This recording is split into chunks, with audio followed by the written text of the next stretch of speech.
This week on the Match Wrestling Podcast. Fresh reactions to 2018's pay-per-view of the year. Enough said. Turn it to 11. It's time to take it to the max.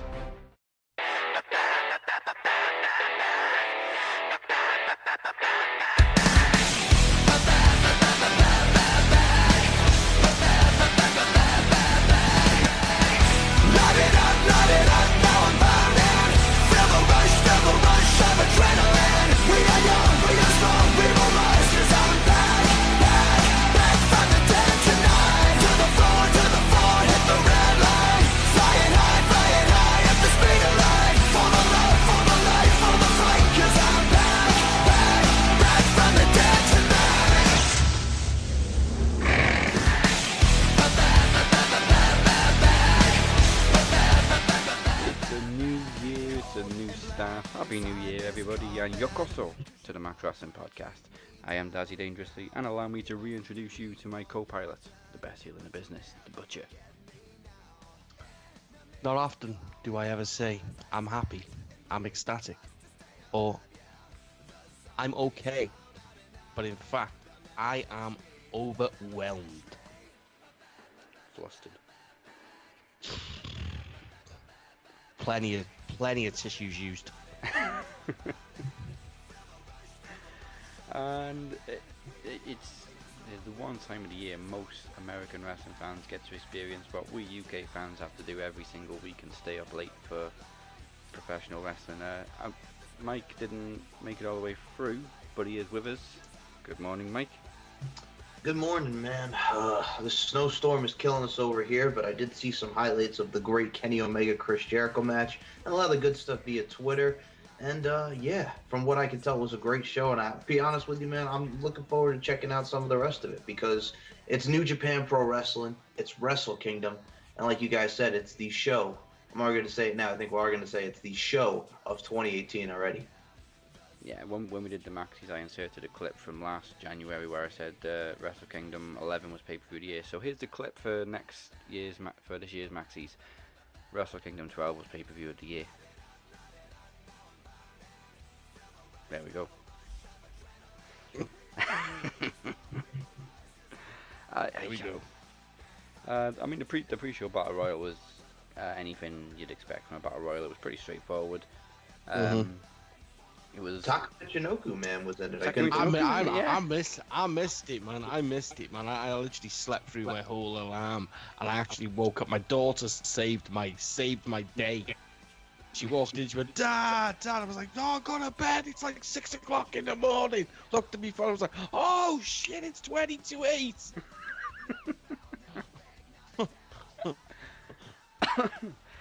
Yeah, the last time I saw, we saw Takamichinoku in a Battle Royal situation. He got face planted and nearly broke his neck.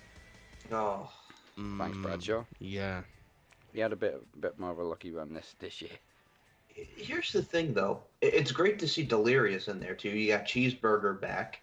David Finlay.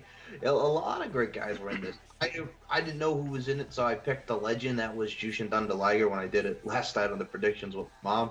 But yeah, Masahito Kakihara. So that's cool. I mean, they always deliver with those New Japan Rumbles. Yeah, and obviously news to me because I don't follow it that closely, but Kakihara recently returned after a bout with malignant lymphoma nodes. Mm-hmm. So nice to see him back and healthy and winning a match. Yeah, I mean, you know those things are going to be nuts and it's going to be great. So that's awesome, man. New Japan Rumble. So we did, of course, kick off the main card with the Young Bucks, as per usual, in the IWGP Junior Heavyweight Tag Team Championship match, where they won their seventh. Yeah. This, for me, because I've seen these guys when they were the Tempura Boys. They wrestled the Young Bucks a lot in Ring of Honor, and those guys have always had great matches.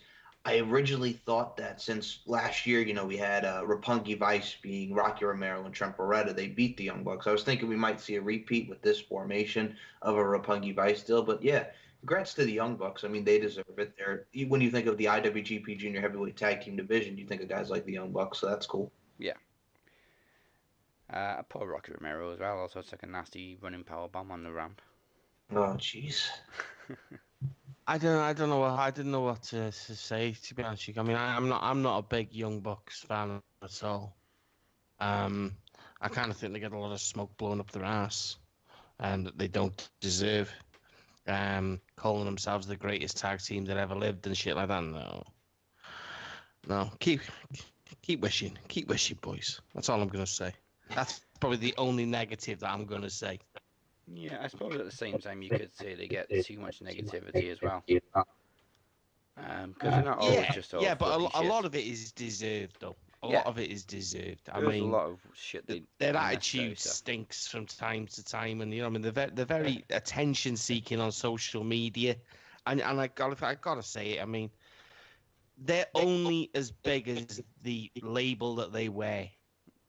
You know, the Bullet Club is the reason they are successful. New Japan is the reason they are successful. They fucked up at every other chance they've ever had.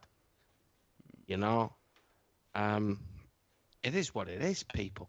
It is what it is. I mean, credit due, they were fantastic in the company with many names. About, what was it, 10 years ago now they were there? Yeah, and they're feuding with the Motor even City. more so. Yep. Mm-hmm. I mean, they've come a long way. You could say the company with many names missed a chance, really. Looking at how big the Young Bucks have become now.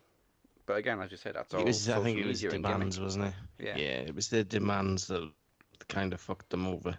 They thought they were bigger than what they were in the company that had many names. Yeah, at the time they weren't. You know, exactly.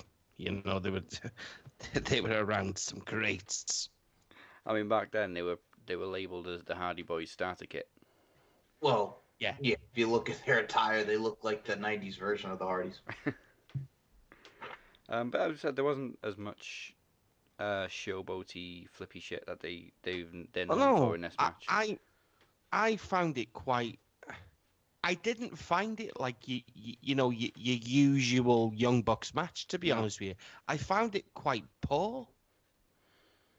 There wasn't a lot to go off. I mean, I think it just shy of 20 minutes. And, I mean, bear in mind, probably 5 of them, it took them to get to the fucking ring. Yes. You know? I wasn't blown away by it. I mean, I'm not going to knock their ability. I mean, they do piss me off with their Matrix-style wrestling and their constant use of super kick moonsaults and stuff like that. And there is a lot more to them than that, but I didn't see it here. I mean, I just didn't see it. To be honest with you, Show and Yo, I think it's probably the second time I've seen them, and I thought they were piss poor. You know, they weren't. I don't know whether it's booking or what. I mean, for me, they looked weak. Yeah, you know? I mean, it was a decent enough start, but it wasn't as flashy as we're used to. No, not by any means. I mean, one spot stuck out for me was when they were trading kicks to each other's partners and stuff. Yeah. That's about it, really. But again, 7th Junior Heavyweight Tag Team Championship for the Young Bucks. I'm sure they'll be bragging about that. And I'm sure Mystic Meltzer will be loving it as well. Mystic Meltzer. The less said about him, the better. 3 minutes, jeans. You know it. Yeah. He can shove his stars up his ass. On to the gauntlet match. As we mentioned, Beretta now part of Chaos. Ibushi and Yano getting the win and picking up the never openweight 6-man tag team championships. It kind of set off a trend really for the rest of the night. I thought we were going to get a new champion in every match. It was looking that way for a good while. Oh man, so I'm looking at this, and like I said, I originally thought Bullet Club was going to retain. Bad luck Fale, Tama Tonga, and my boy Tonga Loa, eat shit, motherfucker. As I look at these teams that are in here, Chaos was my second actual pick. Michael Elgin and War Machine, I was thinking no because War Machine, I believe, are WWE bound, and Raymond Rowe can go be with his fiance, one Sarah Logan of the Riot Squad. You got Suzuki Gun, who I thought possibly could have done it, but and Taguchi Japan, because Juice Robinson's been doing his thing. But I'm happy with Chaos. I like Tomohiro Ishii, I like Toru Yano, and Beretta is just tremendous.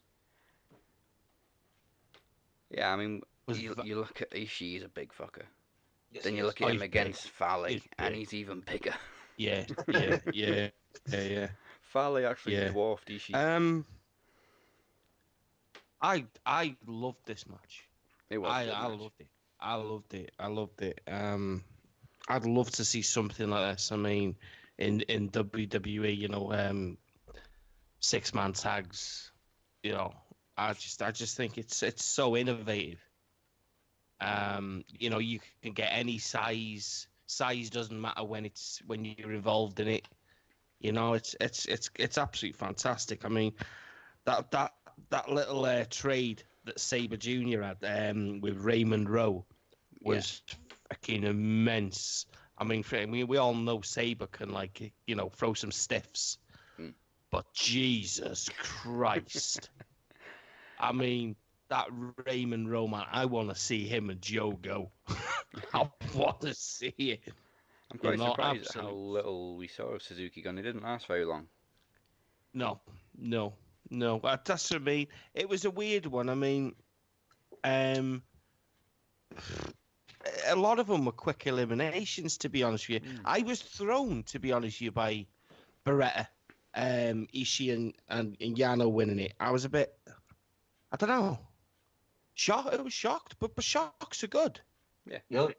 Shocks are good. Like, I mean, I don't dislike shocks. I mean, I was obviously going with the safe bet, the same as Mike, Bullet Club, man. It just seemed safe. Do you know what I mean? You couldn't go wrong. I mean, but as the night went on, Bullet Club didn't do particularly well. Full stop until No, except for Kenny. That's it. It's just can someone fill me in? I was like, where was Adam Page? Dude, yeah. As I looked at that and I was checking some stuff out, I'm like, yeah, why wouldn't Adam Page be with them? Because Bullet Club, the Hangman. But yeah, I don't know. I don't know. I don't know. I was a bit shocked, to be honest, because I was a bit like, oh, Yeah, is he he wasn't injured? in the Battle Royal either. Yeah, no. Is he injured? Is it another contract? They always seem to come up round about this time of the year with New Japan, and they have done for the past few years, haven't they? Yeah. Yes, people, he's going to NXT. Yeah, no, they haven't really said much. As I'm looking at what's the dealio with Adam Page, it just they just talk about the last time that he wrestled in the summer of last year. So yeah, I don't know. Maybe they just didn't have him on the show. Not quite enough swearing from Tama for me. No, So he was tame, wasn't he? He was very tame this year. Maybe somebody said just lay off the language after last year. Okay, it made headlines. Eat shit, motherfucker was trending. It was like, hang on, right? There's going to be people in the UK sitting there, and their kids are going to be eating tea and toast. All right, just calm it down. Just calm it down. Here's your toast, Daddy's watching wrestling. Eat shit, motherfucker.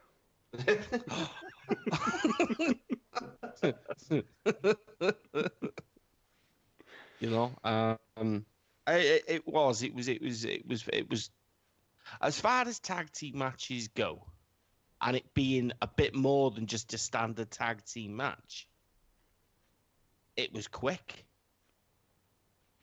It had everything. It was pretty impressive, to be honest with you. I mean, I didn't see last year's. I've seen them utilising it a bit in, obviously, Ring of Honor. This year it's been utilised quite a bit, hasn't it? Yeah. But yeah, I was impressed. I was impressed.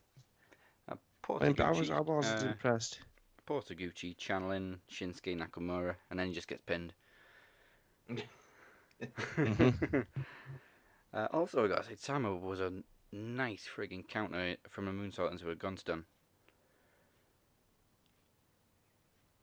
Very, very much like the old RKO from the Shooting Star Press. He was just there. But of course, Chaos got the win. Oh yeah, now you got me thinking about Randy Orton and Evan Bourne when they did the Sweet Spot. Well, it was very similar, just in reverse. So it was originally going to be for the ROH World Championship before Cody lost it to Dalton Castle. But Ibushi and Cody certainly met expectations.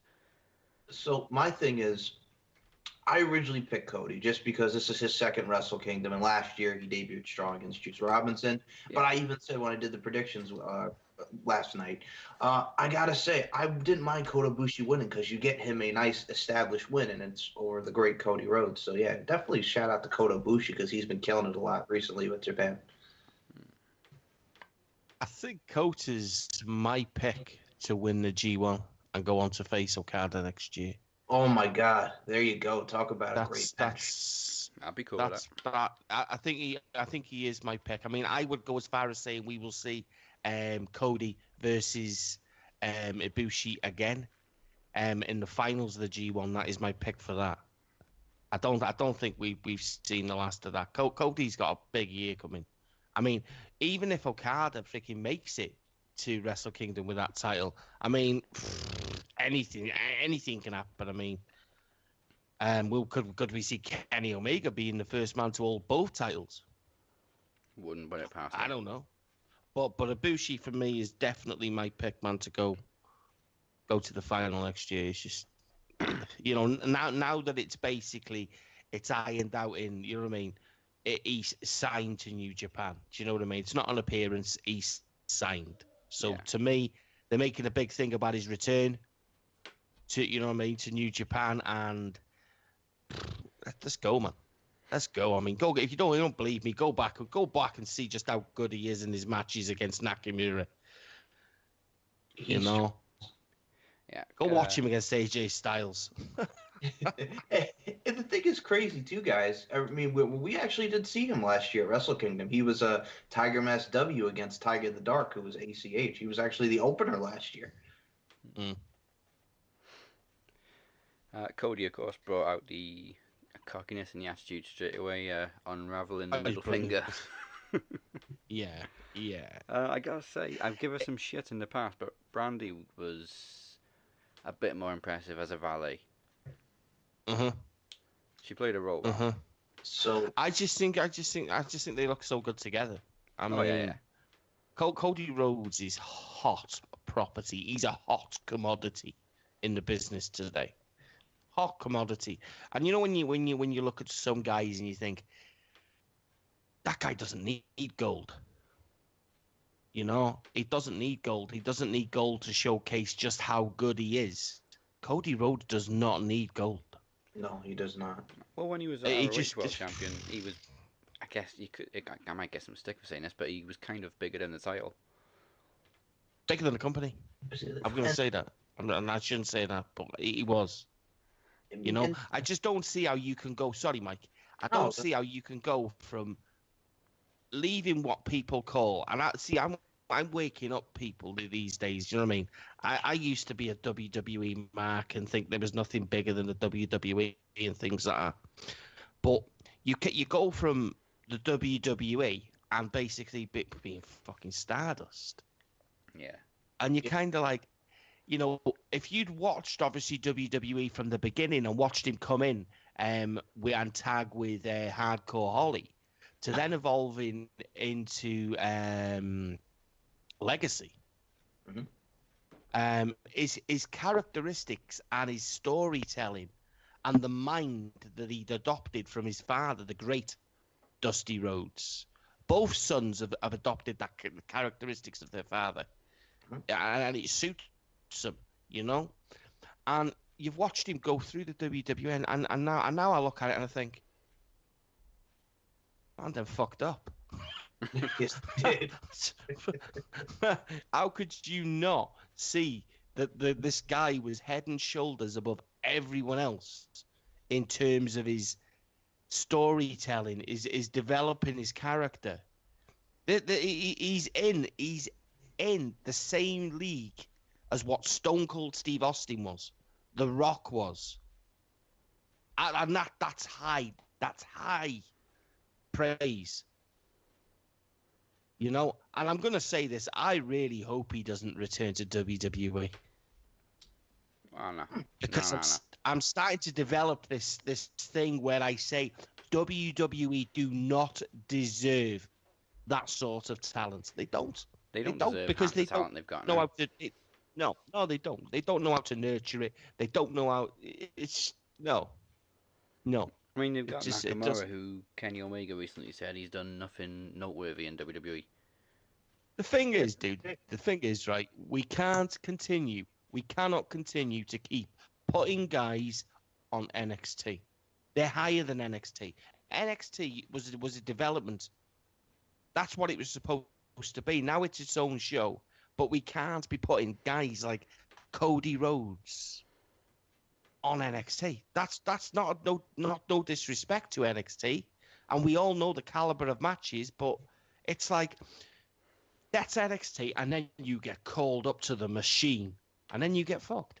Yeah, then they fuck you up. No, man. Cody Rhodes is a god, and he proved it in this match, even though he fell short. Yeah. Randy Rhodes was awesome. That spot when Kota Ibushi thought he'd hurt Brandy Rhodes, I just thought, yes. Well, That's how you do it. the thing with Brandy Rhodes is too, guys, and I wanted to mention this to both you guys, Butch and Daz. We had Maria Kanellis when she was over there in Japan with her interactions with Carl Anderson. She was tremendous. Could we see it like that with Randy Rhodes now, as far as New Japan goes? Do you know what?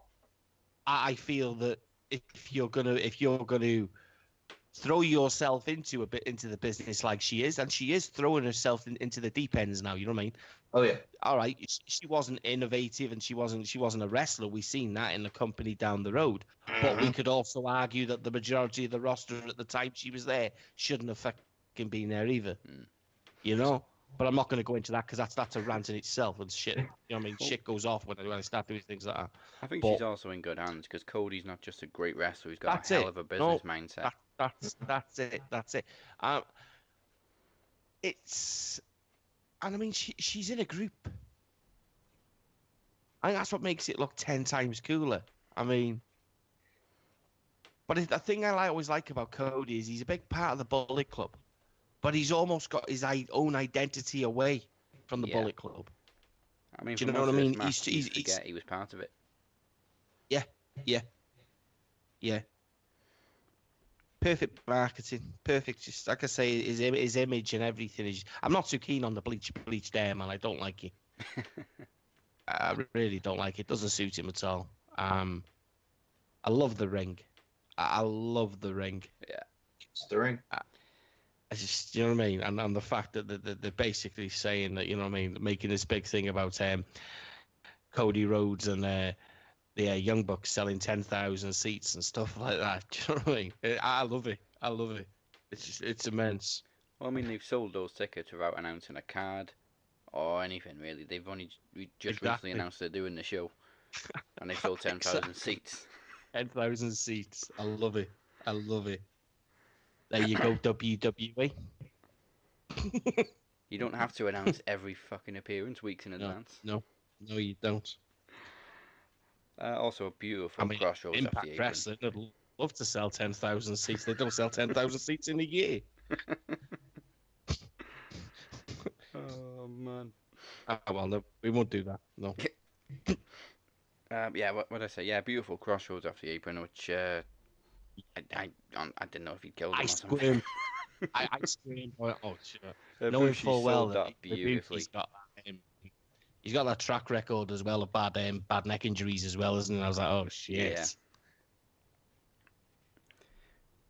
Yeah. Do you think maybe that's why WWE didn't touch him, you know? Or there wasn't, you know, the type of money that should have been talked. That's what I think. I was thinking that after. I was thinking, oh, just maybe he couldn't have been as, or maybe they would have been taking chances on him if they'd have let him be as innovative as he is. You know? Very true. You can't restrict people like him. Do you know what I mean? You can't. No. And WWE just love to restrict people. That's it. You can't restrict people like that. KES were pretty unrestricted. Oh, wow. I mean, they were dominant in the match, the Killer Elite Squad, but somehow, someway, Los Unpronounceables got the win. Oh, I was pretty angry with this, if I was honest. Yeah, it felt like a Killer Elite's match. I wasn't exactly happy about the ending of this at all because I just thought it was a smash mouth. Literally, there was just there was no forward. There was nothing coming forward from a team that they'd bigged up that had come from the tag tournament and beaten obviously Bullet Club Mm. and Tamatonga and can't remember the other lad's game. But they made them look unstoppable. And then this happened. I mean, wow. We're gonna me and Mike are gonna be interviewing Lance Archer. Lance Archer in a few weeks. Well, next week, next Tuesday. Yes, next week. And you know, it's gonna be a good interview. That's all I'm gonna say. But back to this, I mean, from the moment they come down to the ring, you know, Lance Archer just polyballs the ball, pop water out, and just spits it in everywhere. And I was like, yeah, I was just like, wow. He's working it. He's working it. And then some of the spots, I mean, choke slamming him off the side of the ring apron. Baby Boy Smith as well. I'm left shaking my head at missed opportunities, and you know what I mean? Yeah, maybe they were just trying to make us think, the titles were going to change hands, because they all did up until the last 3 matches. Mm. So you never know, they'll get them Sonata, back. Well, Sonata's another one. New Year's Dash. Sonata's another one. Do you know what I mean?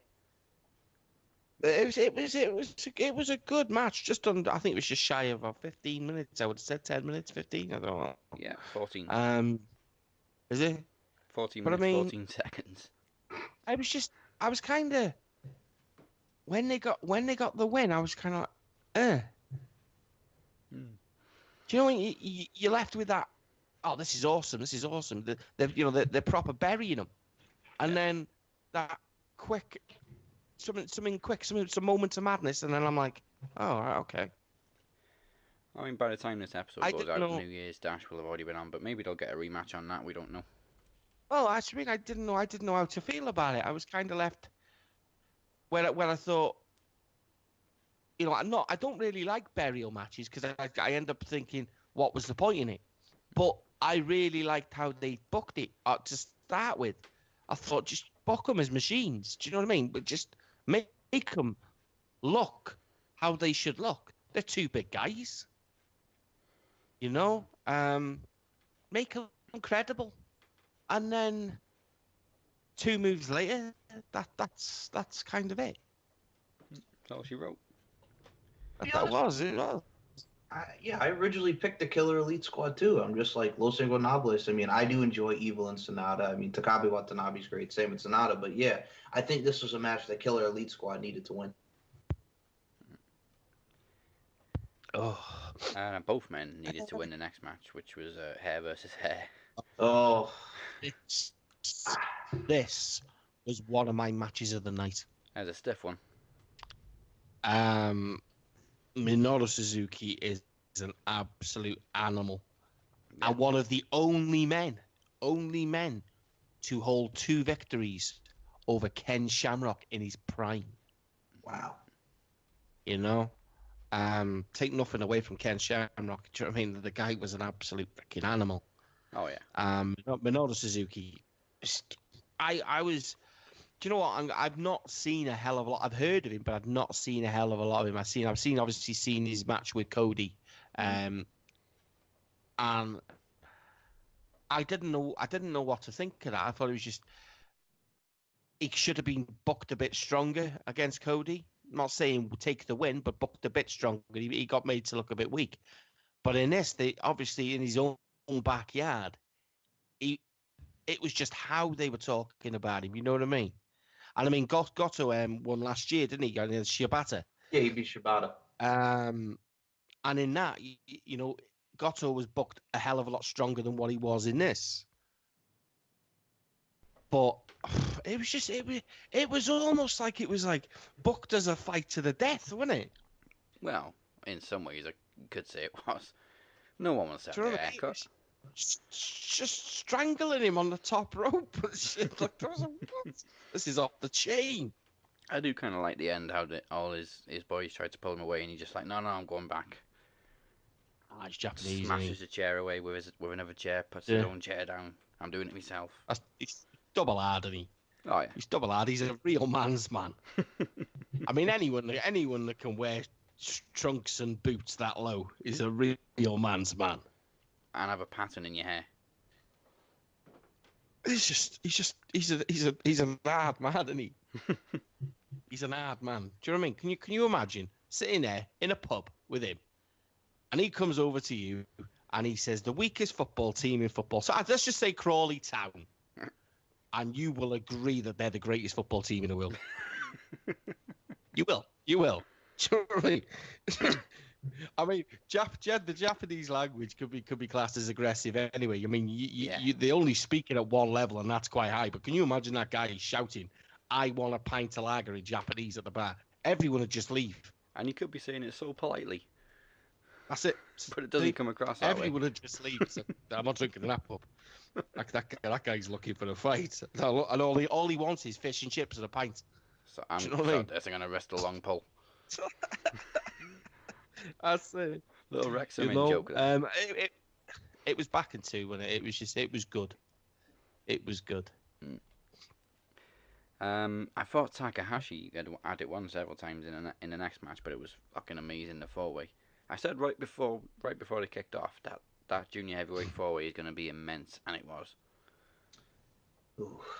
So I was that's how you do cruiserweight wrestling, people. It's actually funny with this one.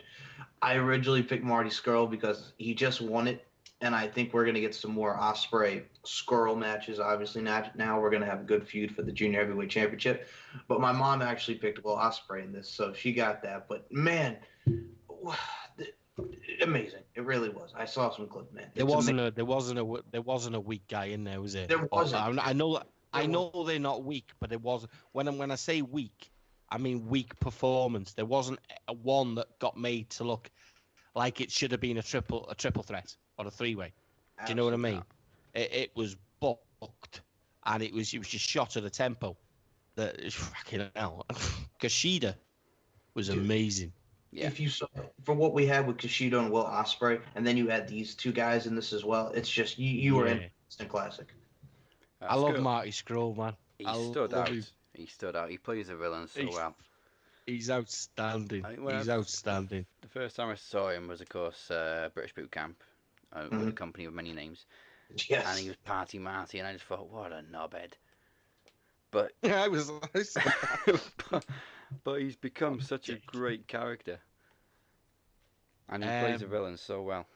I love that guy. I love that gimmick. I just think it's so it's perfect. It fits the current market. Yeah. Perfectly. The mask, the umbrella, the t-shirt. I just feel if that gimmick was legitimately his and he owned the license to the villain, right? I feel he could take that to any promotion. Not that I want you to go to that other company. Stay where you are. But I just feel that he could take it and just click of a finger. It'd be instant. It would work. Do you know what I mean? I'm not 100% sure he doesn't own it. He could be all his. Because when he first came up with it was him pushing the t-shirts and stuff. Yeah, I love it, man. The wings and everything, man. Just from his entrance, to the duct taping, tying freaking Takahashi up and breaking the fingers. Shut your face. Shut your face. Shut your face. It's just, you know what I mean? Typical British, you know what I mean? I've never actually seen a full first aid kit on a wrestling show before. What was it, man? Do you know what I mean? So they do have them in every workplace. I'd like to know why there was white powder in a medical kit, though. Yeah. What was the deal with the white powder? I mean, that's a different medical freaking thing. Do you know what I'm saying? I guess now we know how they go 40, 60 minutes. It was. I mean, let's not fuck about. I mean, it was. I'm not gonna say 5-star, but I'm gonna to say 4.5. Yeah, very close. I think the only thing that possibly could have let that did let it down was, oh fuck. See, I can't think of anything really.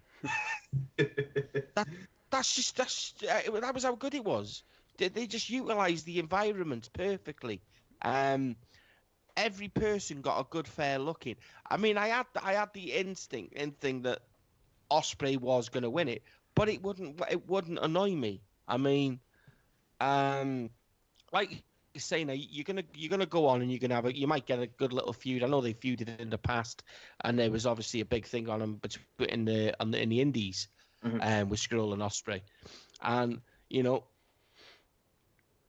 let's just see a feud. But I mean, they've got that many good guys there. It was the third longest match on the main card. 21 minutes, Wow. just over 20 minutes that match. Now I haven't seen much of. Actually, I've never seen Switchblade before, but nice first showing from what I saw. So they incorporated Jay White a lot in Ring of Honor. The dude is tremendous.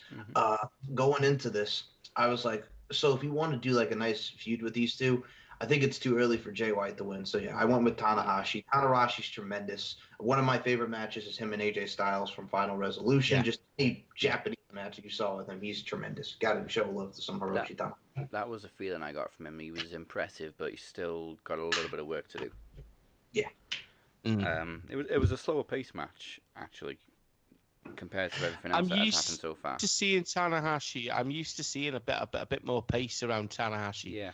Maybe that was obviously the fact that they want to showcase this lad. And I say I've seen a bit of Jay White in obviously ROH, and Rev Pro, stuff. I've watched quite a bit the last 2 weeks, and he's impressive. He's impressive.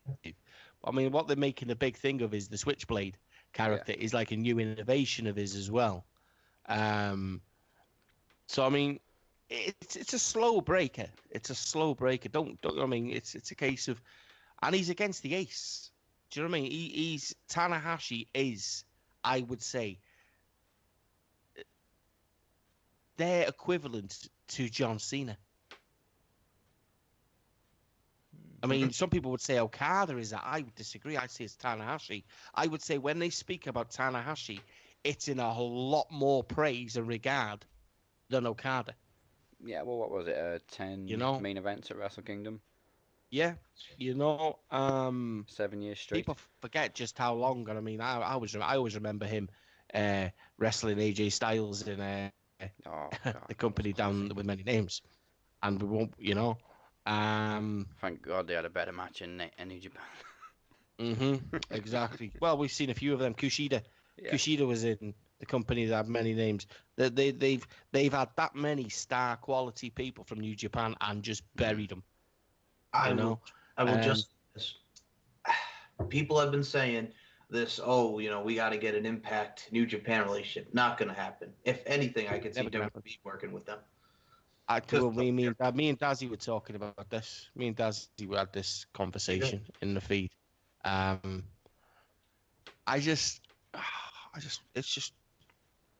love Tanahashi. Me too.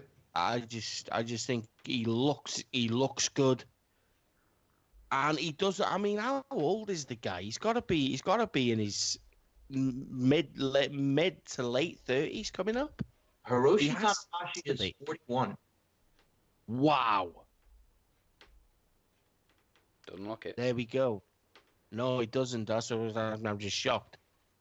But he is there, John Cena. He's the Haste in the old. He's the guy that you've got to beat if you want to be recognised in the tier. And that's all basically Jay White was basically going on about. He was a fan. He's adopted. He's watched him. He's adopted his style. Do you know what I mean? It's not done by a long shot. We're definitely going to see that again. It's only going to grow. Well, I was when Nakamura first came to WWE, I did a bit of background search on his New Japan career. He had so many matches with Tanahashi, but if I remember rightly, Nakamura's only ever beat him once. Yeah, the first Wrestle Kingdom where we had in 2014 where they did Naito and Okada there, they were the main event when Tanahashi beat Nakamura. There you go.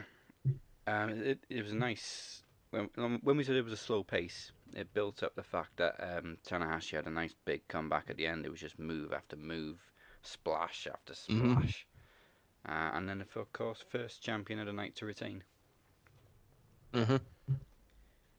I was okay with that. Yeah, I really was okay. I felt it was the right decision. yeah. As Mike said, it was too early for Jay. Too big. Because I mean, sometimes I look at the Intercontinental Championship, and just look how that title's booked. It's booked like a heavyweight championship. Yeah.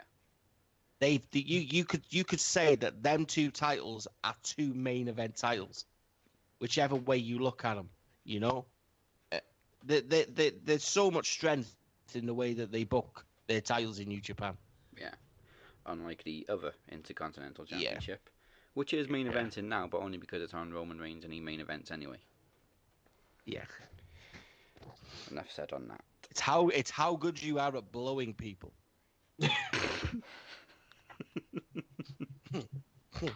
Just say it. Just say it. Wait a minute. I have a comment about that. So I made the joke to you, Butcher, because as we were posting in our feed there on Facebook, you know, who do you think is going to win the Royal Rumble? And I made the joke, watch, they'll have Roman Reigns win it again because it's in Philly, and, you know, he's going against Brock possibly again at WrestleMania, and they'll do the thing where Roman wins again in Philly. I don't want to see it, but, you know, knowing WWE, you could see that happening. I don't know. Okay. I don't know. Anything can happen when it comes to WWE. Sure. And that's why I no longer I'm no longer surprised in being upset and embarrassed and let down. And it is what it is. We say that is the new saying for 2017, 2018. Yeah, it's one of the three new it sayings. is. But in terms of New Japan, we had not enough. No. Exactly. Not nearly enough, even though it was over 5 hours. Now I know we say there's no such thing as a double main event. We say it all the time because the last match is the main event. But they booked this as a double main event, Wrestle Kingdom, and I can't really argue with that because both the last matches were absolutely superb and deserved to main event. Jericho Omega. Trademark. Was just as we expected. It was just all out brawling, blood, table, and old school heel Jericho. Yeah, middle fingers. Yeah. So I cracked up because when they did the great spot where Kenny Omega lands right into Don Callis, that spot, my dad looks at me and he goes, "You think that's an FU to Impact?" The bit that kept cracking me up because Jericho kept doing it was Kenny just walking around with a chair and Kenny. Oh my god. And it's because we got to see the old school walls of Jericho too, the old lion tamer with the knee right. Yeah, I don't like the old Boston Crab thing. I just don't like it. I've never been a fan of it. It looks so weak. Do you know what I mean? It's the stretched out walls of Jericho, which just looked evil back in the day. Do you know what I mean? The knee in the back. Yeah. I literally twisting the whole body. Do you know what I mean? Yeah. You know that move that existed when, you know, Jericho was in a feud with Dean Malenko. That walls of Jericho. You know what? You know, nothing ever ceases to amaze me when it comes to that man. Chris Jericho is beyond years. We've just done the Maxis, people, and do you know what? And I said, and he wasn't in it, but I said he should have been in it, Chris Jericho, for the simple reason I believe best in the world, wrestler of the year. He was nominated. Yeah, but he didn't get recognised. No. I mean, come on. I mean, if Well, based on what he did for the business for a year, he put more money in merchandise sales than anyone else.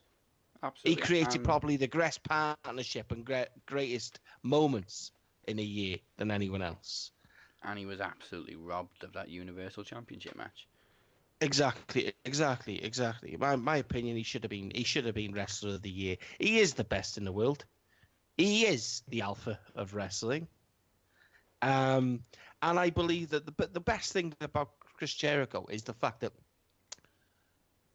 people forget what Chris Jericho is and what he does for the business. Chris Jericho doesn't want to see professional wrestling die.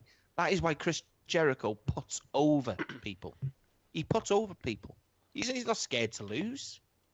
He's had his time. Do you know what I mean? I mean, that's quite a perfect segue, that. You know what I mean? He's had his time. You know what I mean? His time is up. But his time is still now, unlike someone else.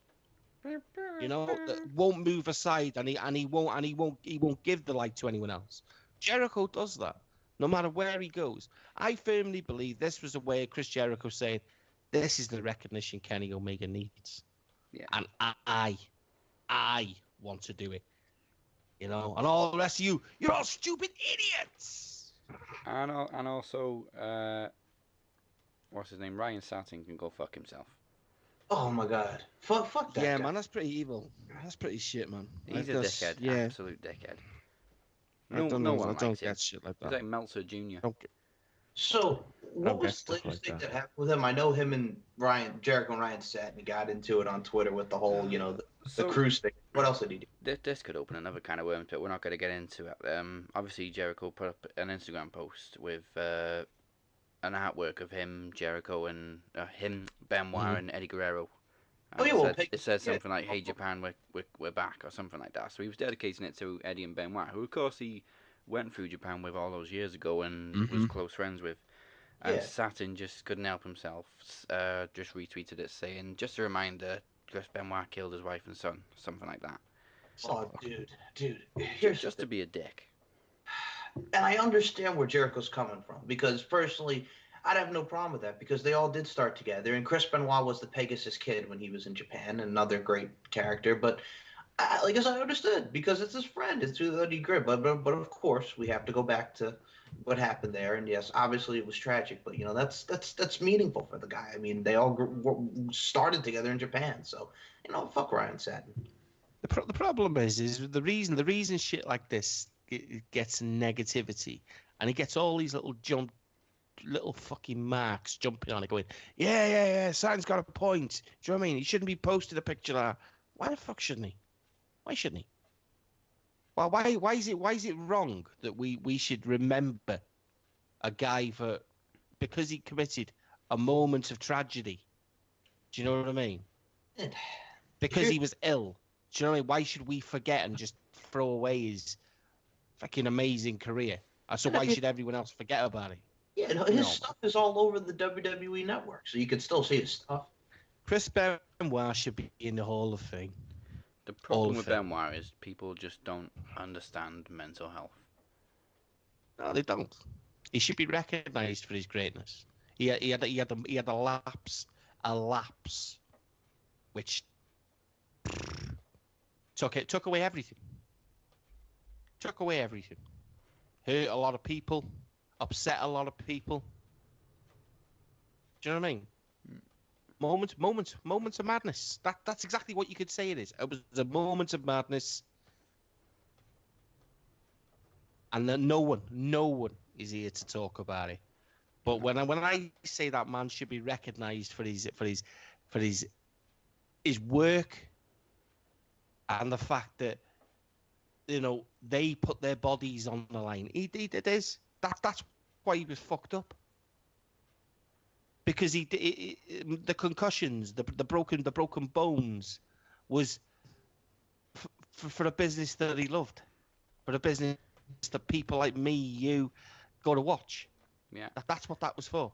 And what do you do after when he's just fit to burn? You shit on him. I think people need to ask themselves now, why do you think WWE is so heavy on concussion tests and they don't allow chair shots and they're very strict on moves affecting the head? I believe that there's a certain sense of Vince McMahon that carries a lot of guilt, and I will say that people will say, "Oh, Vince McMahon carries no guilt." I think you're very wrong. I think he does carry a lot of guilt because them chair shots lined Vince's pockets. Yeah, And he's paid for it over the years. And he's paid for it over the years. You know, in his legal battles and that. But and he had his own death storyline going at the time, which was just awful timing. Yeah. But okay. You know. Lid back on the can of worms. So Jericho, I think, had the perfect entrance theme. There's nothing more badass than Chris Jericho walking down the ramp to his own band. Yes. Yes. Judas fit him absolutely perfectly. And to be honest, I'll be surprised if we don't see at least one more Jericho match in New Japan at some point in the near future. I'd love to see a Jericho versus Naito match. I'd love to see a Jericho Okada match. Yeah. Ibushi, yes. Even Cody. Well, me and Dazzy had a little wet dream moments, and we were like, kind of like, what if? And this is a what if, and it's a big what if. And I'd like people to comment after they listen to the video in the comments is, what if there was a possibility that there could have been a slight deal made between two companies? You know, Jericho goes to New Japan for this match, and Kenny Omega comes to WrestleMania. All right. You know, and then, but what that frees up then is work with the Bullet Club. Well, why not? I can say, people, it's not one of these things that you can just comment and go, "Oh, it was a fucking stupid idea." It's really not a stupid idea, though, is it? No. No, I mean, people are probably thinking, "Oh, here we go," but it is a possibility.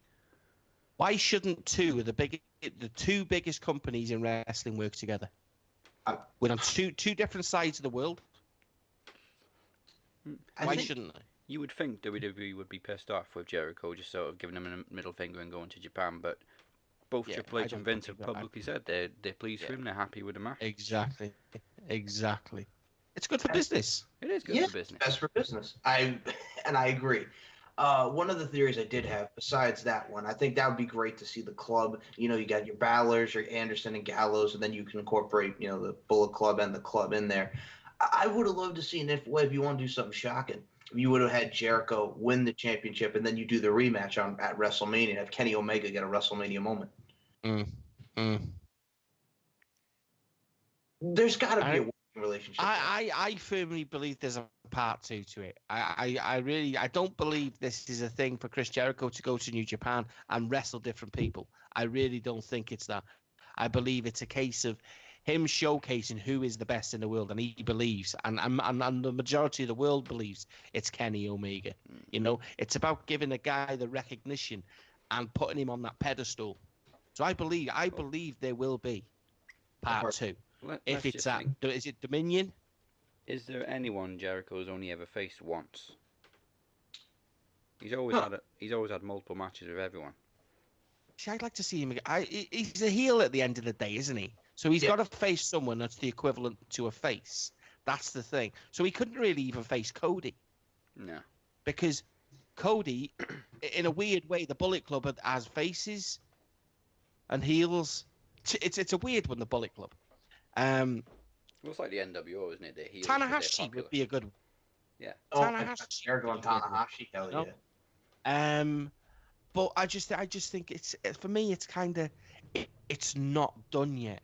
We know Jericho doesn't let things go. He's not finished yet, and I don't know. I'm sitting there, and I'm thinking, in a weird way, we know that Kenny Omega's deal is coming up soon. You know, I don't think Omega's coming, but I wouldn't. Do you know what? I wouldn't go as far as saying he isn't either. I mean, what is there left for Kenny Omega to do other than win the big one? Yeah. You know, what else is there to do? He's put the company on a pedestal, and I honestly, and I swear, I believe this, and people can pull me up as much as they want. I believe he's already above Okada. people go on about Okada being the guy that's held the title for 564 days, you know, but with the way they talk about Omega is Omega's basically stepped up from a guy that was a high flyer. They said it in the match, didn't they? This is the first time we've seen Kenny Omega since he stepped up to heavyweight. Mm-hmm. And Omega has been embroiled in, I would say Okada needed Omega to keep him on this pedestal. I honestly believe Omega is surpassed. I would go as far as saying maybe he doesn't even need that title. No. But Well, this definitely got more he's too publicity. good for WWE. Yeah, Omega, Jericho definitely got more publicity than Okada and Naito. Oh, did you see the statistics they were on about? 10,000. They were talking about it. Don Callis was talking about it. Yeah. 10,000 YouTube subs, basically. And they were basically saying that these 10,000 subs that they'd got or whatever were basically just because of Jericho and Omega. Well, I'll tell you now. One of them subs could have been mine. I doubt it. But I guarantee that's why I got it. You know? I can't remember if it was Kevin Kelly or Don Callis at the end of the match, which just basically went off on anyone that doesn't rate Kenny Omega, just saying if you don't think he's worth his weight, you're out of your fucking mind. Yeah, you're out of your effing mind. Best wrestler in the world, best wrestler to come out of Winnipeg, best wrestler in Canada. And yes, people, whoa, hang on, before all these people, Canadians and Canadian companies, jump on the bandwagon that we're going to sign him because he's Canadian, you really know. Hey, you really know. Chris Jericho can't pull that sort of miracles, do you know what I mean? Now, on to the main events. Do you know what? It was the main event and Jericho Omega was 10 seconds difference in match length. Wow. Omega Jericho was 34 minutes 34 seconds. Okada Naito was 34 minutes 26 seconds. Exactly 10 seconds difference. When we finish this, I'm going to ask you what your favorite match was out of the two, though. Right. Okay. I mean, This was a weird one for me. This match. This was a weird one. Yeah. Because I'm not massively big on Okada. I'm not. I'm really not. I'm not dissing him. I'm not knocking his ability before people jump on and say, "Oh, he's the greatest freaking." You know what I mean? His reign says he's probably regarded. He's the longest reigning champion ever. Yeah, combined reigns is 1,300 something. You know, just over Tanahashi. Yeah, you know, and I don't know whether it was because last year's match was such a freaking. Well, do you know what I mean? It was like exactly. That's what I'm saying. That's what I'm saying. I don't know whether it was that was basically kind of swaying me. I was basically basing this pay-per-view on last year's. Do you know what I'm saying? Yeah. And I don't know. There were certain matches that I thought were better last year to this year's. Yeah. Last but year it got was to better, this. but this was still pay-per-view of the year. But I felt with this one as well. What the thing that Naito did, what Omega didn't. Naito controlled Okada a lot more. Very much. There was a lot more technical, a lot more mind games. You know, I think Okada had to work. When I say I gotta be careful to say it, not work for it a little bit more. It was a psychological battle. I mean, fucking start of the match. How long it took Naito to get undressed and he just wouldn't take his eyes off him. I thought that was brilliant. I thought it was brilliant. Do you know what I mean? Again, another guy getting undressed. What the fuck's going on with me? Do you know what I mean? First he was Velveteen Dream, and now this. Yes. You know? I don't know what the fuck's going on with me. I need to go see a doctor or something. I need help. Naito punished Okada as well. I love Naito, man. I remember watching him last year. Who did he take on at last year's Wrestle Kingdom? Oh, he took on what's his face? Oh my God, was it Tanahashi or Takahashi was it Takahashi? I'll look. Yes, it was. It was Tanahashi, not Takahashi. Tanahashi, yes, Tanahashi. And I didn't know what to make of him. You know, like I said, I'm gonna put my hands up. I've seen New Japan, but this is where I'm stepping up now to New Japan. Do you know what I mean? I've got a long way to go before I can kind of do, assess things and know things and the way I know WWE. But the psychology that this guy's got, this nature, I just seen it from the start, and I was like, wow, this is something that I loved in WWE. And Jake Roberts. Do you know? Can you understand what I'm trying to say there? Mm-hmm. He was basically just trying to. He was trying to outwit him from start to finish. And I've seen quite a bit of Okada. I've never seen Okada look so slow. Do you know what I mean? I think I don't know whether that's an unfair bias. I don't know. No, I got a because feeling I'm quite Naito new was to all it. over him. I just felt it's the first time I've seen Okada slow down that much. I mean, you could say it was down to the neck breaker across the barricade and then another one on the apron. I mean, I've only been watching New Japan roughly, what, 4 years on and off. Yeah. A bit here, a bit there, type of thing. And I've seen Okada against your Nakamura's. I've seen Okada's against your Styles. Okada's against obviously Omega, and they're quite high pedestals, aren't they? Yeah. But I've not seen anyone do what Naito did. I think everyone had Naito down to take the title as well. I did. No, I did. I didn't see. I honestly believe I didn't see. I didn't see Okada. I don't know. I said the same last year though. I thought Omega would run away with it and just take it. I think you've got to be a certain type of wrestling fan, really, to. I'm not. I say this. I'm not an entertainer. I am an entertainment fan because I obviously watch freaking entertainment. But when it comes to obviously looking at certain guys in New Japan, I don't know what it is, man. It's just the psychology in New Japan is awesome.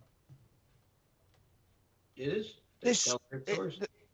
The storytelling involved in it is outstanding. And I just thought, when you look at certain guys and you think, Okada, when he walks out and he's got Gato behind him and stuff like that, and he walks out and he's got a presence. You got the gold falling from the ceiling, and he is the pedestal. That's how they talk about him. I don't believe that, but that's my opinion, and my opinion is mine, and that's all that matters. Just saying. Just saying, because it is what it is. But I just look at other areas and I just think there's so many guys. I mean, Naito, as soon as he came out, the crowd was behind him. Yeah. And I thought the guy looks $1 million. He walks with a purpose, and it'd be so easy for him just to take the title off him and put it on him. The same way they did to AJ Styles. But Styles was just Styles was American. Do you know what I mean? He was like, and he didn't need praise or anything like that. Naito, I don't know. I loved it, and I hated the ending. Yeah, you kept getting the sense that he was going to go for another Rainmaker and then Naito was just going to reverse and get the win, I which he nearly did. I hate the finishing move. I can't stand the finishing move. I hate it. The Rainmaker. I really don't like it. I can't stand it. There was one bit that I thought, wow, that is so cool. You know the bit when he actually held his hands out to signify for the Rainmaker, and the old camera just zoomed out. That's the best part about it, because the whole crowd gets into it in the camera shot. Yeah. That is so cool. That is so cool. I do like that, but I just don't like the finishing move. I don't think the finishing move suits the size of the guy. Well, he also does do the spike tombstone, which is cool. Yeah, which he did do in the match. Yeah. A couple of times. But It was very much. It's not just a clothesline, though, is it? He just nearly decapitates him every time. Oh yeah, but you I might know, see something area. like Bradshaw, JBL doing that. Yeah. Fucking hell. Yeah, it was a. I just got a bit annoyed at the end of it, if I'm honest. I just thought, Alright, so match of I the think night. I'd set myself up. What are we going for? Oh, this is a tough one for me. This is a tough one for me because I want, if I'm honest, I'm gonna go for the IWGP Junior Heavyweight Championship. It's got to be. It has to be. It's I mean, it's either that one for me or and this one might shock you.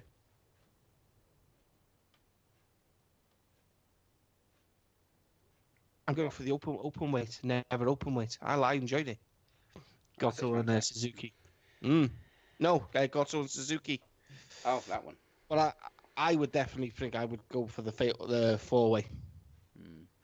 I know Mike hasn't seen it yet, but based on predictions or highlights, can you pick one? Sure. Omega and Jericho. I think it really did live up to that. I mean, I want to say Omega Jericho, but I just think it's too cliche to say that was match of the night. Yeah, that's why I haven't. I know it's It's so easy for us to jump on it, isn't it? Yeah, if it wasn't for the whole bandwagon thing, I would say Jericho Omega. I honestly felt it could have been better, if I'm honest. Yeah. But the thing is, yeah. That's exactly what I'm gonna say. But yeah, the thing also too is with Wrestle Kingdom, you know what you're gonna get. You're gonna get great, thorough wrestling matches inside and out from the whole card. I just felt that there was matches there. There was a couple of matches that probably didn't. That you could have done without, but you could have give the extra. Or for me, Omega and Jericho could have easily been a 60-minute match. Yeah. But they didn't want to overshadow, and they kept referencing to it, didn't they? Okada, Omega, Wrestle Kingdom, Okada, Omega. I mean, do you know what I mean? And they were the time limits. Just ignore the time limits. But for me, Jericho Omega could have been better. Yeah. Not much better, but better. So I would say that was match of the night, but because of the whole cliche bandwagon thing, I will go with the 4-way junior heavyweight match. Ospreay, Skull, Takahashi, and Kushida. But top to bottom, 10 awesome matches. Do you know what I think spoiled Omega Jericho for me? The fact that it was a no DQ. Yeah.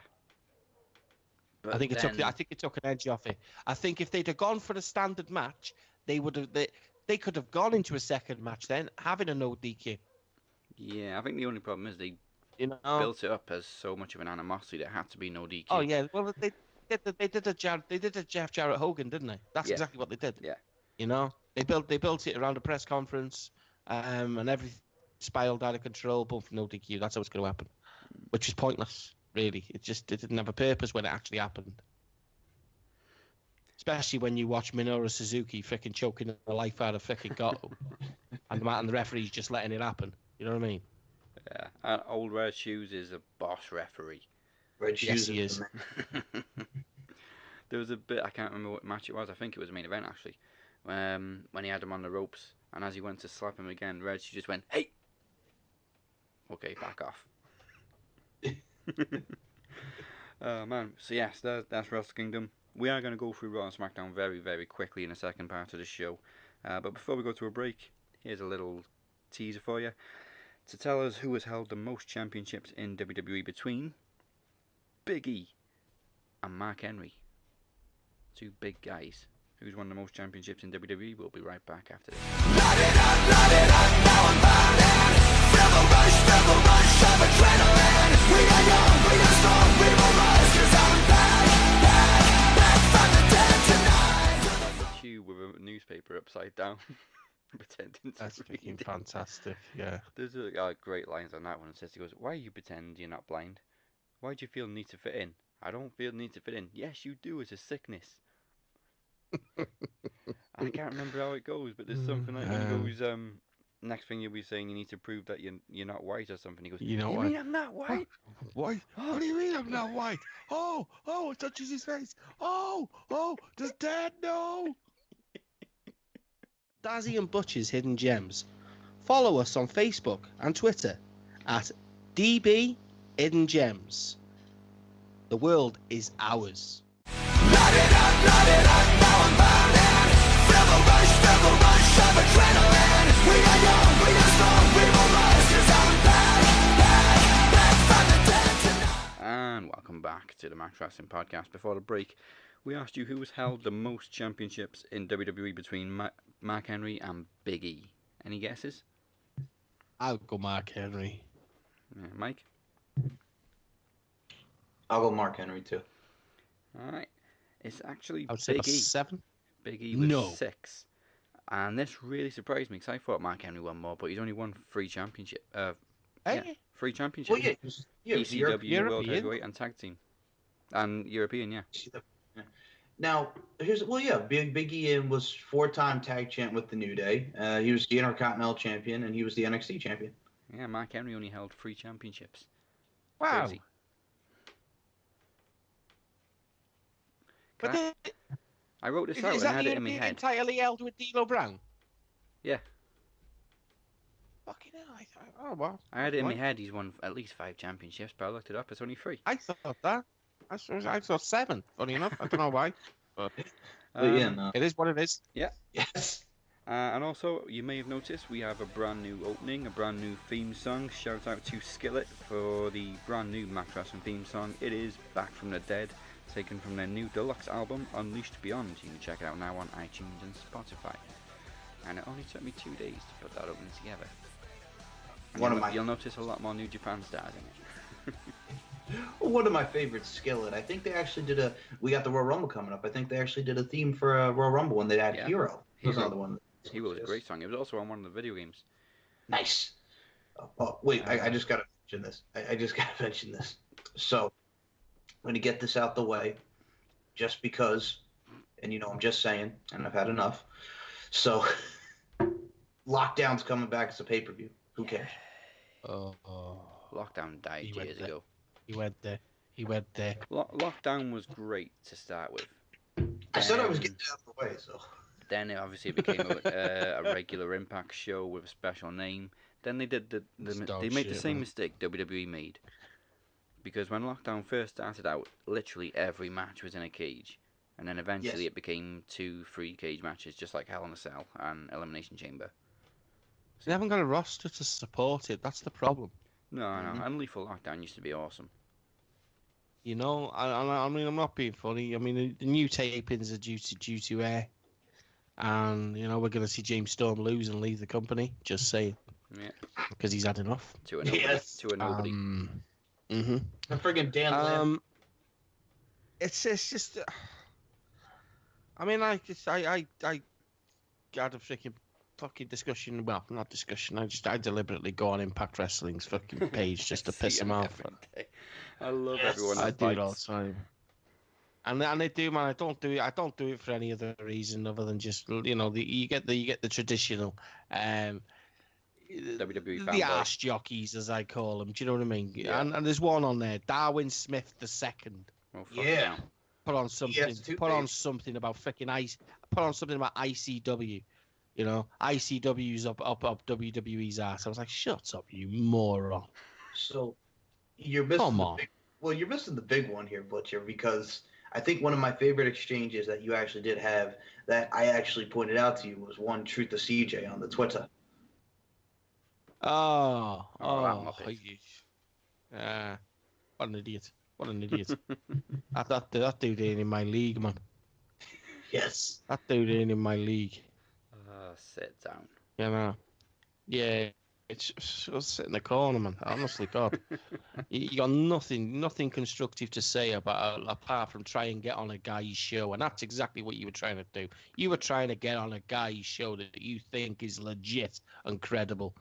There's nothing credible about a guy that admits he's got no content for his channel. No content for his channel. And then he decides guys to put up fake ass content and assume that what would happen if Luke Gallows and Carl Anderson had signed for Impact, and they were going to sign people. Yeah, fuck. Honestly. Anyway. Yeah. Insert It is gif what of it is. CM Punk turning to the camera and raising his eyebrow. Yes. It's just, I don't know. There was one good thing that kicked off about Raw this week, and it was Cesaro no longer wearing a gum shield. Good. Good. Poor guy. Do you think, suffered for fucking weeks sounding Do you think he listened? Maybe. Think he listened? Maybe. I think so. There was also Didn't like it when someone told him he was going to knock his teeth out, though, did he? There was also a story going around that Vince thought Cesaro wearing a gum shield and talking was funny. Obviously not, because he's not wearing it anymore. And he had an okay match with Jason Jordan. I didn't have to do my normal dad stuff, but yeah, I thought it was a fun match. It was nice to see Rollins not have to open the show in a match. He was at ringside instead. The problem I've got with this, right, is how blatant and how quick they're already building to it. You can see it. You know, the only reason I'm out is just to see you lose. Yeah. So as soon as he said that, like Butcher there, we're definitely going with Jason Jordan, Seth Rollins at WrestleMania. Yeah, it was all. I don't care about you, but you need to win because you're holding these championships with me. Yeah, you're making me look good. Yeah. I got no problem with it because it keeps Kurt away from me. Yeah. No problem with it at all. You know what I mean? Give Kurt something else to do. Still going him and Triple H at Mania. I mean, they may be deciding that Kurt's done in the ring. You don't know. We'll see. Bray Wyatt and Apollo Crews. I don't know where the hell Apollo Crews has been hiding. Oh. How's it going? Have a loss. I've got to say now, Matt's laugh is getting to me. I mean, it's good. It just seems too forced now, doesn't it? It's forced, and they drag it out too much. Yeah, it's almost like Vince is saying, "I uncomfortable want to hear it more. I need you to put an extra 30 seconds on it." Yeah, I mean, God, when he used to do now it I know before, why everyone hated Impact. a good 10 seconds is enough. That's all you need to laugh for, not like fucking 2 minutes. Oh my God! With he's everywhere. The thing is, right? Yeah. The thing is, right? I can understand to a degree. I mean, he's got a few different pitches to the laugh. Yeah. But he'll do the first pitch, then he'll do a different pitch, and then he'll do another different pitch. But then he'll revert back to the same pitch in the first one, and then he'll repeat the same stage again. And I'm like, eh. It is a bit. It just seems a bit forced to me. It gets uncomfortable, is what it is. Bray looks uncomfortable. Yeah. Bray looks uncomfortable. I mean, there's not a time. I mean, that I've kind of felt sorry for Bray. Well, I have felt sorry for him because I just think he's been underused for freaking years now, and you know what I mean, bit let down. But I'm looking at this and I'm thinking, this could kill him. This could actually finish Bray's character. I mean, leave it to WWE to ruin a gimmick that even put Impact back on the map. Yep. Fuck it now. It's just, do you know the worst thing about it is, and I do look at it and I think they really haven't given him any creativity, have they? No. Just how much creativity have they given him? I don't think a lot, because Impact cannot take any. They can't take any praise for the whole thing because it was Matt that built it. Yeah. Matt financed it. Matt built it. Do you know what I mean? It was all Matt. Yeah. WWE multi-billion-pound company of making it look cheap, and it was cheap, basically cheap. It made Impact a shit ton of money and kept them afloat.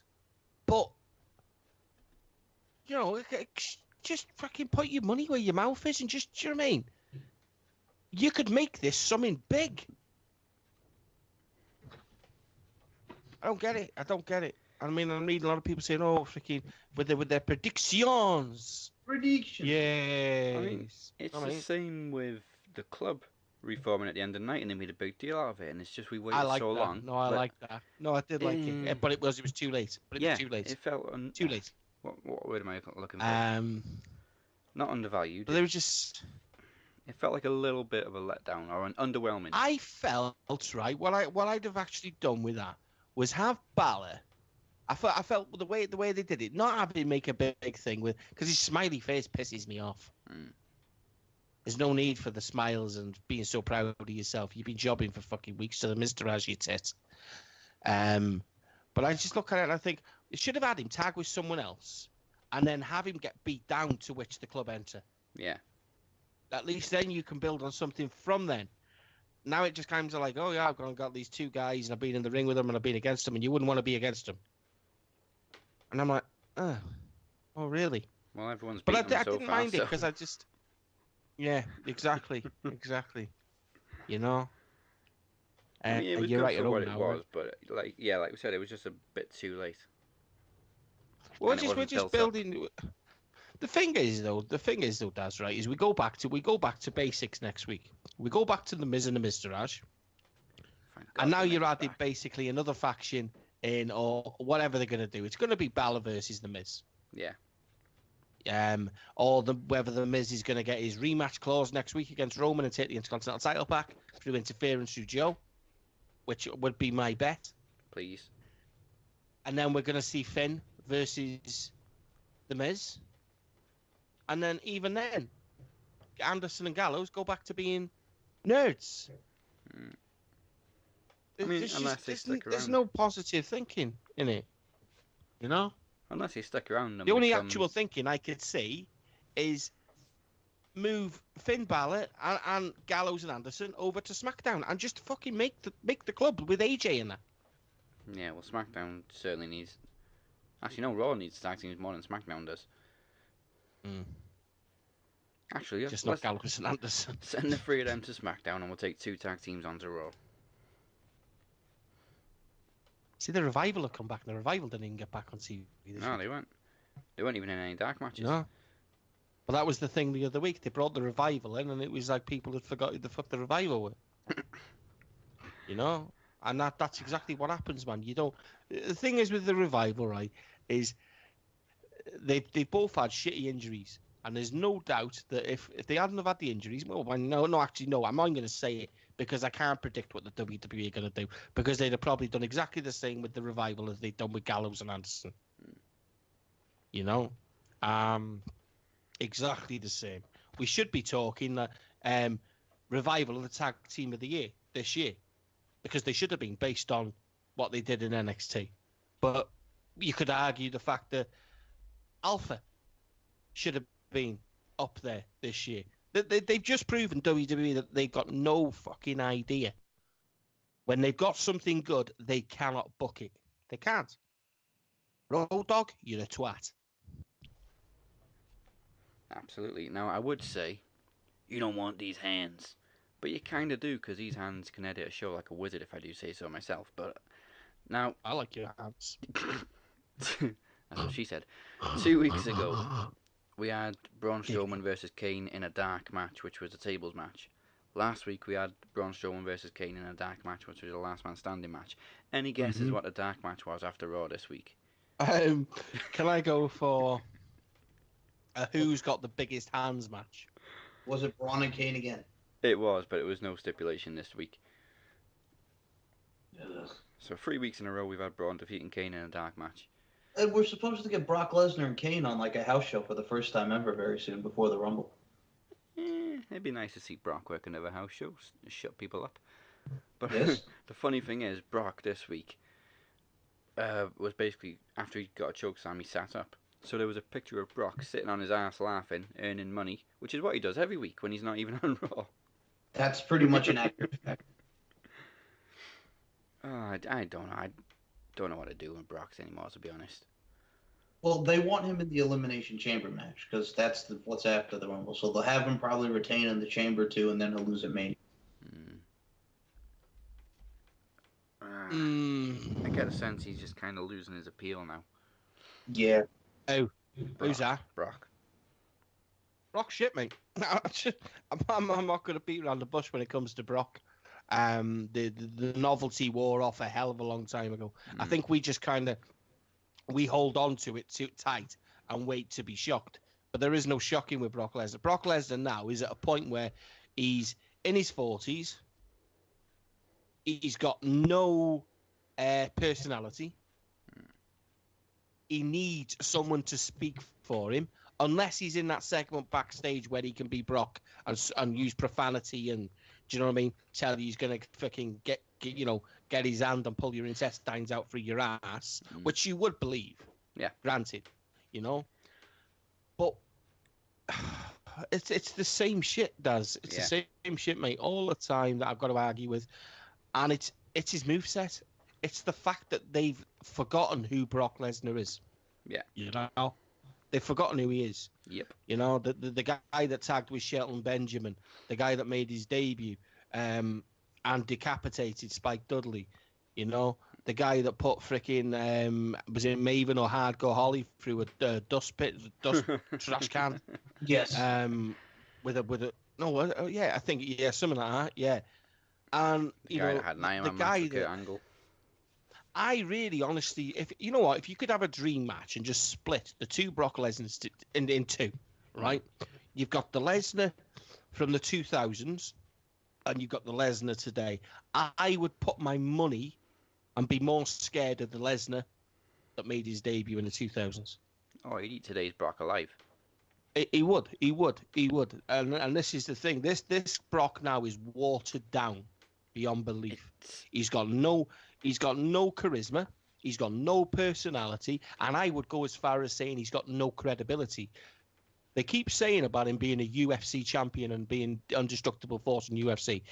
He was shit in UFC. He was shit. I've seen every single one of his fights. The only match he ever looked good in was against Randy Couture. And that's because Randy Couture was capable, almost like a Chris Jericho, for fuck's sake, of passing the torch and making him look good. You know what I mean? He got a shit kick that knocked out of him against Alistair Overeem.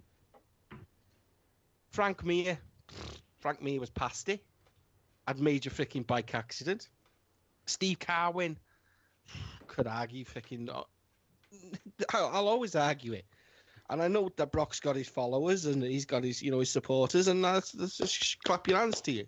You know what I'm saying? But me, I just don't get it. I don't get what sort of, what's the buy-in. I see it all the time, and it winds me up. Something stupid, and people say, "Oh yeah, he puts butts in tickets. He sells tickets." Well, WWE sells tickets. WWE sells tickets. It doesn't matter it's WrestleMania. It's Royal Rumble. It doesn't matter who you put in the main fucking event of them fucking cards. People are going to see the 30-man Royal Rumble. Am I right or wrong? Really? No, you're They're right. going to buy the ticket to go and see the Rumble. They don't care who's in the main event or who's having a title match. They're going to see the 30-man Rumble to see who wins that, because that's the main event. And then at WrestleMania, they're going because it's the grandest, greatest spectacle of them all, apart from Wrestle Kingdom people. And it doesn't matter if Brock Lesnar's there. We've seen Brock Lesnar headline the pay-per-view this year. I think it was... What was the one before Survivor Series? What was that? No Mercy? No, he wasn't at No Mercy. Oh, no. It wasn't. It was one before Great that. Balls I'm sure of Fire. it was. Great Balls of Fire, yeah. Did you see how many people were in attendance? No. Right, okay. Go and have a look, because I'll tell you that didn't sell out. So Brock, to me, doesn't sell tickets. Well, they're not doing They're not doing that next year. They're not doing That's exactly why they're not doing it. It was a shit idea, terrible freaking name, but the name wouldn't have deterred people from going and buying a ticket, would it? The reason people don't buy tickets anymore is because A, the product's stale, B, people are sick of the same old shit, and the last but not least, look at your champions. So, People want change. Brock Lesnar needs to change. So Great Balls of Fire, in attendance-wise, there were 16,579 people in attendance. I see that fucking shit idea. I mean, you should put freaking Brock Lesnar and Phil Brooks, CM Punk side by side. And they've done I- it, but I wouldn't mind seeing it again. But what I'm saying is, right, they're going into that territory with Brock being that sort of champion on days. CM Punk broke his fucking ass. Yep. Brock is a part-time wrestler. He's got a schedule. But so if Brock breaks the record of CM Punk's, yeah, and that goes down in record books, it's not a record, people. So don't argue that it is that Brock's the freaking record breaker, because he only spent half a freaking year in the ring. You know what? Let me see actually how long he's held the Universal Championship now. Hold on. Look what you done now, Daz. Look what He you got- done. I was going to say, it seems like You- even you- Paul Heyman's you getting bored won't of saying keep the up. same shit. Go away. Leave me alone. I'm Holy not here. shit. You're- Holy shit. What? He's been the champion for 276 plus days. Yeah, but he Yeah, hasn't won it at though, Mania, is he? didn't he? No. But how many times have we seen him? True. That's what I'm saying. It's not, man. CM Punk's freaking. It just winds me up, man. Oh God, I said I'd never do rants again. Just finished. Well, you started. I was trying to help Woke you. him up. They woke him up. Wrestling with me conscience and me mind now. Like, fuck off. Just Dave's out. Dave's here. Just butcher. You're not here. Go away. You Oh, just, well, just and then- reminded me of And a then I. just reminded me of a scene from the next Hidden Gems that we were possibly doing. It's Stir Crazy when he's talking to his mum. You go, my mother will and go then- crazy. I know. I told him. I said no. Mother, we'll talk about it in my cell. I have to So- go now. And now I've got like a freaking. I've got a fight going on my shoulders.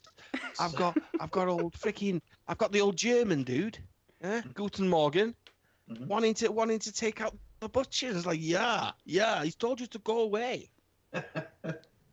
So, speaking of something that should go away, Nia Jax went away this week on Raw because she had to give the old chicken soup to the flu bedridden Enzo Amore in the hospital.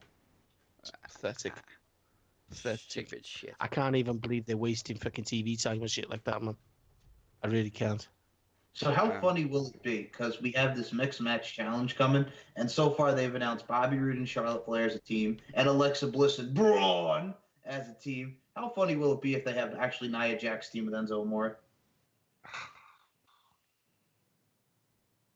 I don't know why. Do you know what? Right? I don't know whether I'm upset with it because it's Enzo and I can't stand him, I hate or him. I'm upset because they're actually fucking over Nia. Do you know what, I've got to be honest. I'm not really bothered about the mixed tag team thing. I love Shit, that. man. Let's be I clear. don't like it. I don't like I'm it. really not bothered about it.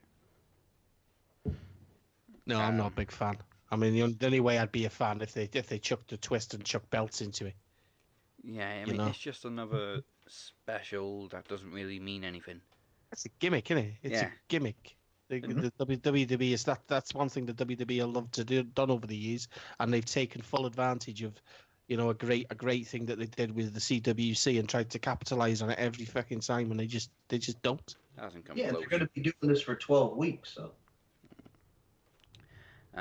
Speaking of women, though, it was nice to see Asuka get a full-length match this week with Alexa. Yes, They went, I they went a did. good 14 minutes.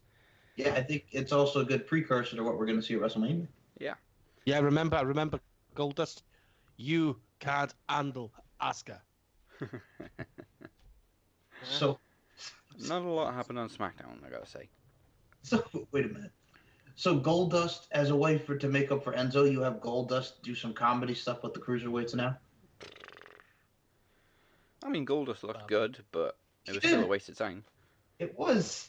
And then they did the same match on 205 Live again this week. God. Yeah, no. I mean, the first match was a bit what the fuck. When Gable and Benjamin got the win, I knew he started the match, and then the Usos won anyway. So I don't know, but yeah. I just don't see the point in it, The only thing I memorable I don't can see the say point in it now because it's just for what? SmackDown was shit. Yeah. It was terrible. The only thing I could So- remember from it was Daniel Bryan announcing a handicap match, which was just like, okay. And the thing is, too, the United States Championship is so predictable because, well, we had Daz's boy there, Mojo Riley, talking about that he's going to win the championship. No, you're not. So you know it's going to be Mojo's going to beat Zach, and it's going to be Bobby Roode beat Mojo Riley. You're going to see Jinder beat Xavier in the finals. That Royal Rumble is going to be between Bobby Roode and Jinder Mahal. And It's Rusev's shit. nowhere to be It's seen. I just don't understand why Rusev isn't there. I don't know what's in it. There's so many guys there that should have been in that tournament. That tournament should have been a proper bracket. Yeah. They've done it on a pedestal that it's basically the semi-final straight away. They should have done it on a quarter-final stage, and they should have built it all the way up to Mania. That's what they should have done. Shouldn't have built it to Royal Rumble. We don't need a United States title on TV. They should have built it all the way up to Mania. So where you'd have had all members of the New Day in there. Mhm. Why not? Yeah. They haven't got a title. You So know, why not set the boundaries? Why not have in one of the matches? You know, you're gonna have someone like Kofi Kingston win, and then he's gonna go on to take on Big E. So, yeah, but I think what they want to do is they want to recreate 1994 all over again in the WrestleMania 10 scenario. So what you could do is you could have Bobby Roode win the championship, and then Dolph comes out and says, "I'm the real United States champion," and then you have like a Shawn Michaels Razor Ramon feel, and then at WrestleMania you do Dolph and Bobby Roode in a ladder match. I don't think they're gonna do that. Okay, I really don't. I honestly believe they're gonna have Ziggler win the Rumble. Honestly, Here's the problem with both scenarios. that will be Ziggler's upset. The Do you know problem what I mean? with You both want me to scenarios piss is you off? no one cares about Ziggler anyway. I No know. one. I'm trying to think of something. All right. I don't like the guy either. I even said I was pissed the fact that he won the championship. But I'm trying to think of something that they could do. I'm trying to be more creative than they are. I'm going down as far as saying, right, I'm not happy about it because I need to be proved wrong now. This is where I am. I need to be proved wrong. I don't want to just turn off and say that the guy's shit, because the guy isn't shit. That's the reality of it. No, He's he's not great. shit. He's great. He's talented beyond belief. His He character is is shit. easily Yes. his character is shit, mate. That's exactly the problem. But I really do honestly believe that if they allow Dolph to be Dolph, right, we will see an evolution of his character. And like I said, mark my words, at the end of the year, right, if they allow Dolph to be the Dolph of years ago, we might be saying that Dolph is in Wrestler of the Year category. Because I honestly believe that there's no person in the WWE today that Dolph Ziggler can't have a good match with. And a 5-star match. Not one. Not one. I would go as far as saying that Dolph Ziggler is in every bit of way as good as AJ Styles on his day. But the problem is there's people behind in the background, your Triple H's, who's a complete and utter wanker when it comes to certain people and not wanting them to get over. Correct. Because I want my guy to get over Vince. Pick Shinsuke. I know he can't talk for shit, but you know the guy's good. You know?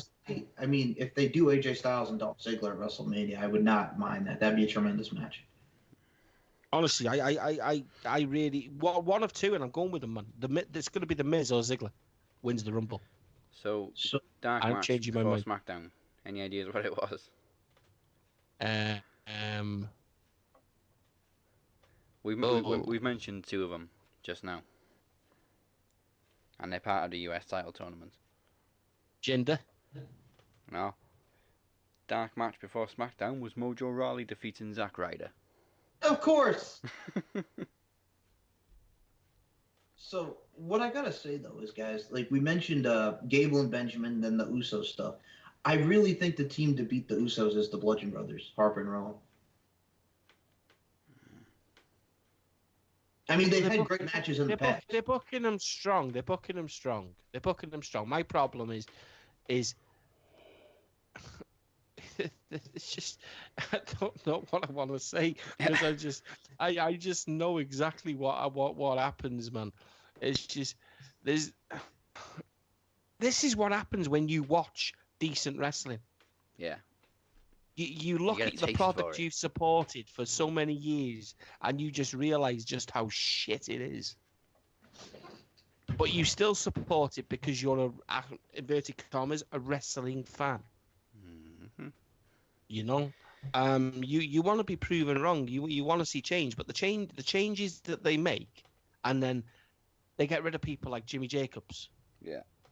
Mm-hmm. And the poor guy's now in the company with many names. You know, and then they hire people like Road Dogg and make him head booker, and you know what I mean, things like that, and head writer.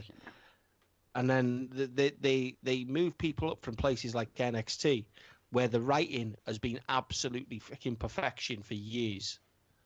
And they move people up, and then they do nothing with them.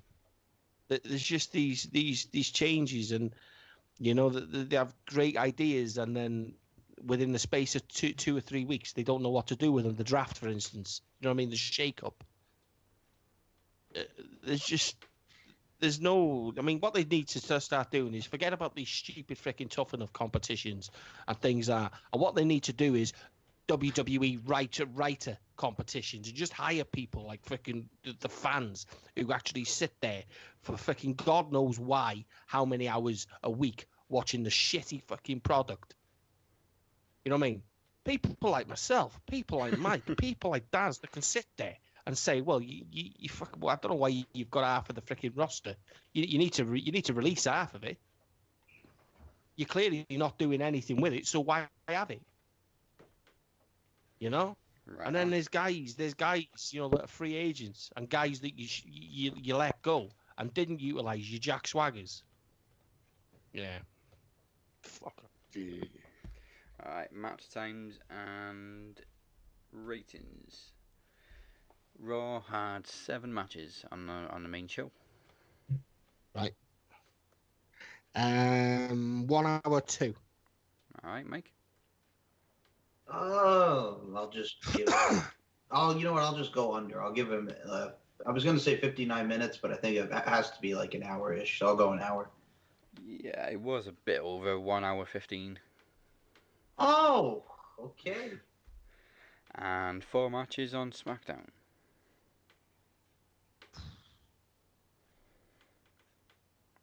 27 minutes. Mike? Being generous. Half an hour. Yeah, just over half an hour, 38 minutes. So combined, Raw match times and SmackDown match times isn't even as long as the entire SmackDown show. Jesus Christ. Just So, barely. can I scraped just- it. 5 hours of wrestling, people, and let me tell you, I've just watched 4 hours 3/4 of wrestling. Exactly. Wrestling, people. No backstage promos. Wrestling. I was just going to give the brand of the week to NXT, even though it was a best of show. But we did actually get a new match announced to TakeOver, as it's going to be Aleister Black versus Adam Cole, baby. Are you giving it to NXT just because Raw and SmackDown was so bad? Yes. And the fact that we're going to see Aleister Black and Adam Cole at TakeOver, too. I like it. I think that's a good choice. Best of NXT. It was better than Raw and SmackDown. Well, obviously New Japan was a better show this week. Yes, but absolutely. we always judge Raw or SmackDown or NXT as the best show. And do you know what? I didn't watch NXT this week because it was the best of show, but I'll give it to NXT as well, just because Raw and SmackDown sucked. Do you know what? I'm going to go away from both here, and I'm just going to do Saturday Night Main Events. You know what? I'm going to give it to Jacked and Velocity. There you go, see? That's exactly what we're going to do. I'm giving it to Shotgun. Put a bit on metal. I'm going to go metal. Oh, no, I can't say live wire. Michael Cole hosted that. I'd rather watch Slam Ball than friggin' Raw and SmackDown. And for those that don't remember, Slam Ball was the show that came on Right. before Velocity. I've got it. on New Saturday morning slam. No! All right, now you're just crazy. With Mick Foley as the friggin' GM, and then just Yeah, just for the kids. That's absolutely shocking. Okay. Well, there we go. We've covered everything. But the next time we bring you a championship special is January 27th, as we present Podcast Promo Rumble 3. We will be predicting NXT TakeOver Philly, and of course the 31st annual Royal Rumble, as we begin the road to WrestleMania and Promomania 3. Mike will be defending his championship as he celebrates 1 year as champ. And who knows who gets the first shot at the Iron Band contract at Promomania. We'll find out. Also, make sure you check out this theme song, Painless, by Fozzy, That's from their album Judas, and it's available on iTunes and Spotify. For more information, go to maxwrestling.wix.com/maxwrestling/promo-rumble-free. So, Go on, Mike. sorry, but I just have to say this. I'm going to go on a little rant. I'm going to vent. So here we go. No, there's not going to be an Impact in 60 Seconds this week because, again, it was part 2 of the best of, which, goddamn it, how can you really have a best of when your entire year fucking sucked of 2017? You had so many goddamn releases out the wazoo. You had fucking Jeff Jarrett leave. You fucking don't even own the name to GFW, so you went back to Impact Wrestling. So how the fuck can you have a best of 2017 where everything was complete and utter shit? Fuck you. All right, now I'm done. Thank you. My fault exactly. And thank you for listening. Don't forget, you can find us on YouTube, Podomatic, iTunes, and supposedly on Stitcher, but we're having problems with Stitcher at the moment because they're not uploading the recent episodes. So, are you for real? I just saw it the other day. It was on Stitcher. Was it the other day? It doesn't. It takes like 3 days to go up then. Does it really? Because I just saw when I logged into my Stitcher account on my phone. I saw it was up. So yeah, let's do our show on the Stitcher. Well, the new episode went up on Saturday. I checked it Saturday, Sunday, Monday, and it wasn't on Stitcher. Oh, okay. Well, I got it. I'm just letting you know. Hey, freaking Stitcher. Well, you know what, right? If everyone else is just saying something, I'm going to say something as well. Say it, Butch. You know, while people are just standing there and entering themselves in the Royal Rumble, you know, your riot squads. Oh, well, me, the Butcher, and Guten Morgan, we're going to enter in the 30-man over the top battle royal. Yeah. Oh my God. We get it. You're going to be in the Royal Rumble. Yeah. Whatever happened to Guten Morgan? Yes. Oh, breaking news. Win, yes. Breaking news. Ryan Satin has entered the Women's Royal Rumble. He's a complete nerd. Oh, he's a bitch. I thought somebody was worse than Dave Meltzer. You got this motherfucker from TMZ going, "Oh, look at me. Let me start a dirt sheet." Fuck you, Ryan Satin. Yeah. So if Stitcher isn't working, you can always rely on Facebook at Max Wrestling UK. And for new episodes in advance, you always get them the day before. And other news and good old wrestling banter, you can join our interactive group at facebook.com/groups/Max Wrestling Interactive. Just press join, we don't bite. And you can also find me at Dazzy MWP, and you can find the Butcher at... You'll find me at 69 Butcher. No, you can't say Guten Morgan. Fuck off. And you can find me at... You can find me at 69 Guten Morgan. Yes. Yes, it's very good. And our captain, of course, and champion, you can find Mike Larkin at SoundCloud.com/MCLarkin92 or at SMShow1 or at MCL92 on the Twitter. And to actually say good things now, this weekend, interview with Kelly Klein. And also, me and my man, the Butcher here, are going to be interviewing one Lance Archer, the now former IWGP Tag Team Champion, next week.